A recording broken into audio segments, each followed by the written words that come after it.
Hello guys.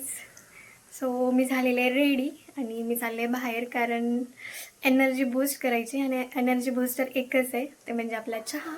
So मी चालले आता चहा प्यायला आणि त्याच्यानं थोड्या वेळ मंदिरामध्ये जात असते कारण रूममध्ये कोणच नसतं. सो मला खूप बोर होतं रूममध्ये. सो चला थोडंसं फिरून येऊयात. हे गाईज, तर मी चहा पिले आणि त्याच्यानंतर आले गार्डनमध्ये. तुम्हाला रोज म्हणत असते मी गार्डनला जाते तर मी इकडे येते. इथे आहे गार्डन छोटं. इथे आलं ना एक सुकून भेटतो, माहीत नाही का. आणि गावाकडची आठवण पण येते ना मला. गावाकडे एकदम काय म्हणतात क्लीन क्लायमेट असतं, मस्त अशी हवा असते. सो मला इथं आल्यानंतर तसं फील होतं. त्याच्यामुळं मी इथे येते गार्डनमध्ये. इथे बघा पाठीमागं कोणीच नसतं, म्हणजे एवढी गर्दी नसते, एकदम शांत असतं ना. तर बरं वाटतं मला इथं आल्यानंतर. तुम्ही पण मला कमेंट करून सांगा की तुम्हाला पीसफुल किंवा सुकून कुठे भेटतो, सिटीमध्ये की गावाकडे.